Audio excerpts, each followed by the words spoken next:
வணக்கம். ஐரோப்பிய செய்திகளின் மதிய நேர பிரதான செய்திகள். முதலில் தலைப்புச் செய்திகள். இஸ்ரேல் ஈரான் தாக்குதல், பிரான்சில் வரலாறு காணாத விழிப்பு நிலை, உள்துறை அமைச்சர். ஈரான் மீதான தாக்குதல்களை தீவிரப்படுத்தும் இஸ்ரேல், தெஹ்ரான் பற்றி எரியும் என எச்சரிக்கை. இஸ்ரேல் தாக்குதல், ட்ரம்பை தொலைபேசியில் அழைத்து கண்டனம் தெரிவித்த விளாடிமிர் புடின். ஈரான் விடுத்த மிரட்டல், மத்திய கிழக்கு நோக்கி விரையும் பிரித்தானிய விமானப்படை. ஐரோப்பாவுக்கு கடத்தப்பட இருந்த 3.5 டன் கொக்கைன் பறிமுதல். சுவிஸ் சிறைச்சாலையில் மற்றொரு கைதி சடலமாக மீட்பு. 3 ஆண்டு கால போர், ரஷ்ய வீரர்கள் 10 லட்சம் பேர் பலி. இனி விரிவான செய்திகள். இஸ்ரேல் ஈரான் தாக்குதல், பிரான்சில் வரலாறு காணாத விழிப்பு நிலை, உள்துறை அமைச்சர். இஸ்ரேல் ஈரானில் நடைபெறும் தாக்குதல்கள் மற்றும் அதற்கு பதிலாக ஈரான் ஏவிய ஏராளமான ஏவுகணைகளால் சர்வதேசத்தில் பரபரப்பான நிலை உருவாகியுள்ளது. இதனைத் தொடர்ந்து பிரான்ஸ் உள்துறை அமைச்சர் புருனோ ரத்தையோ நாட்டில் தீவிர தாக்குதல் எச்சரிக்கை நிலையை உறுதிப்படுத்தியுள்ளார்.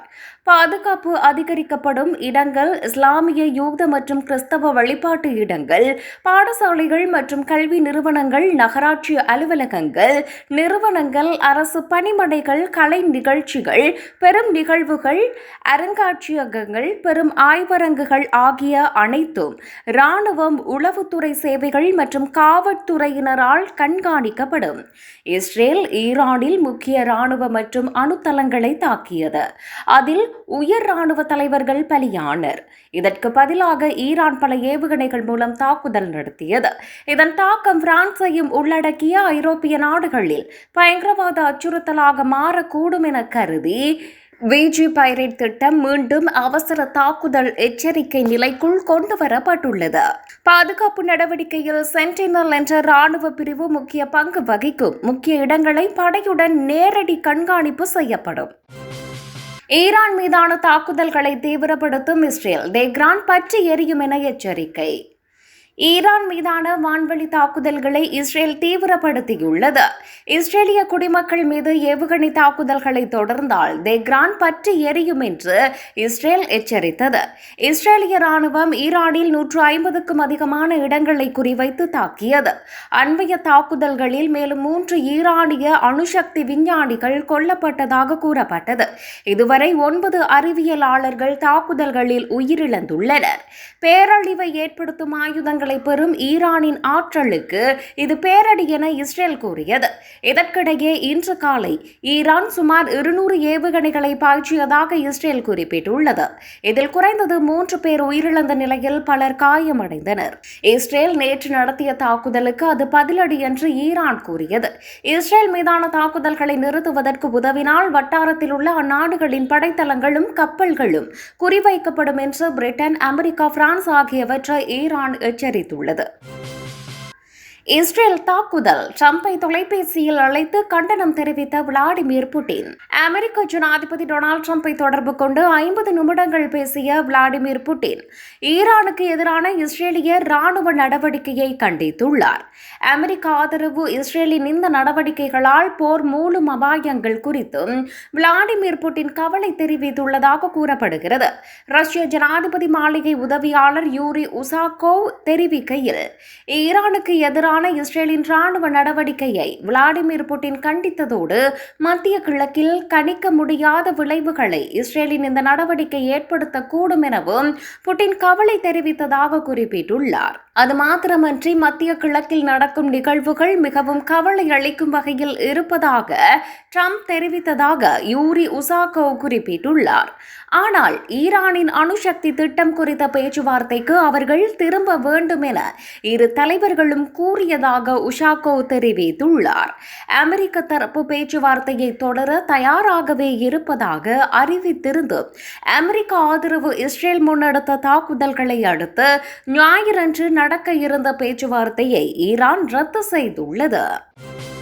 ஈரான் விடுத்த மிரட்டல், மத்திய கிழக்கு நோக்கி விரையும் பிரித்தானிய விமானப்படை. பிராந்தியம் முழுவதும் பாதுகாப்பை உறுதி செய்யும் பொருட்டு பிரித்தானியா போர் விமானங்கள் உட்பட கூடுதல் ராணுவ நடவடிக்கைகளை மத்திய கிழக்கு நாடுகளுக்கு நகர்த்துவதாக பிரதமர் கெய்ர் ஸ்டாமர் தெரிவித்துள்ளார். ஈரான் மீதான தாக்குதலை அடுத்து இஸ்ரேலுக்கு ஆதரவளிக்க முன்வரும் பிரித்தானியா, பிரான்ஸ் மற்றும் அமெரிக்க நாடுகளுக்கு ஈரான் கடும் எச்சரிக்கை விடுத்துள்ள நிலையிலேயே பிரித்தானியா இந்த முடிவை எடுத்துள்ளது. அது மாத்திரமன்றி இஸ்ரேலின் தாக்குதலுக்கு பதில் தாக்குதல் நடத்திய ஈரானை அமெரிக்க ஜனாதிபதி டிரம்பும் எச்சரித்துள்ளார். ஏற்கனவே அமெரிக்காவின் ரகசிய ஒப்புதலுடனே ஈரான் மீது தாக்குதல் முன்னெடுத்துள்ளதாக இஸ்ரேல் வெளிப்படையாக தெரிவித்திருந்த நிலையில் மத்திய கிழக்கு பிராந்தியத்தில் அமைந்துள்ள அமெரிக்க, பிரித்தானியா மற்றும் பிரான்ஸ் நாடுகளின் ராணுவ தளங்கள் மீது தாக்குதல் உறுதி என ஈரான் அறிவித்திருந்தது.